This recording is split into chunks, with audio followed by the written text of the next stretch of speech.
November 15th, Jared Emerson. Pushing through our fears can release the power of God.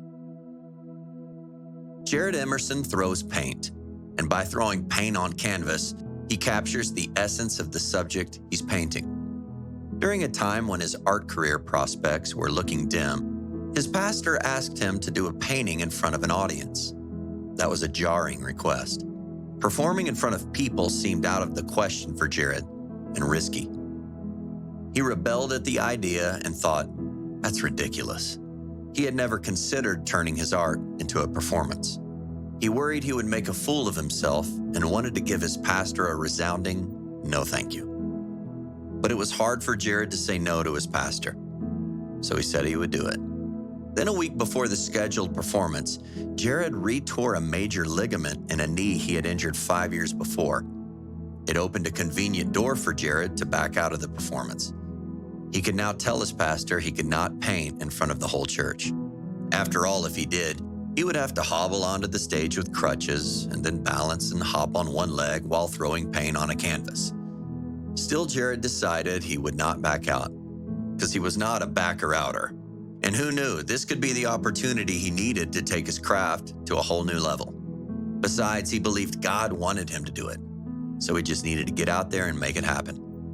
Unfortunately, the stage crew stretched and fixed a large piece of black cloth on a frame for Jared to paint on during his performance, and it wasn't primed like a real canvas, so the paint was doomed to soak through, degrading the effects, an artist's nightmare.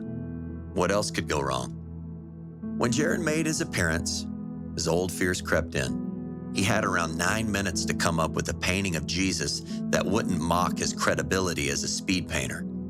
All eyes would be on him while he fumbled and stumbled around the stage on one leg. Negative thoughts rushed through his mind like rapids over a craggy boulder, and he felt as if he were about to crash into it. I'm hopping out here on crutches. I'm going to fall and hurt myself. I'll have to leave before I'm finished. It's going to be embarrassing, he thought to himself. In that moment, Jared stopped and prayed, and God showed up. On stage, Jared threw his paint on the black background as usual. Using his fingers as brushes, he began to fill in the form and colors, all the while praying. God, please show up for me and make it all work out. I feel lost right now. Please help me, he prayed. When Jared finished his painting, he stepped back. A soft gasp rose from the audience. God had allowed him to paint a beautiful picture of Christ on the cross. In spite of his injury and in the inferior canvas, a painting that surprised even him was revealed. It was then that Jared realized the arm of the Lord was painting right along with him. Jeremiah 32:17 says, O Lord God, you made the heavens and earth by the great power and with your outstretched arm. Nothing is too difficult for you. Today, will you allow God to instill a passion and a purpose for serving Him? As you let go of your fear and put your trust in Him, He will guide you. Lighthouse is a professional services company with over 30 years of experience helping various organizations in growing from a startup to a well-established Fortune 500 company. Your success is our success. Call us today. Pushing through our fears can release the power of God.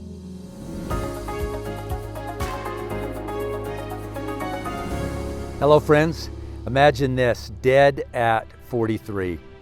In a lot of ways, we would say a life cut way too short. And in the natural, certainly his life was cut way too short. But this story reminds us and points out the importance and the value of relationships. You know, the only currency that we have that is eternal are relationships.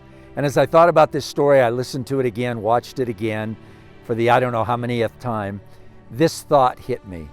He, Oswald Chambers, prioritized relationships. You know, probably all of us have heard of My Utmost for His Highest.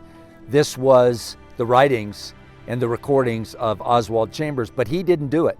His wife did it long after he had died. He died of complications from a surgery, but he had spent his life pouring out into the lives of other people.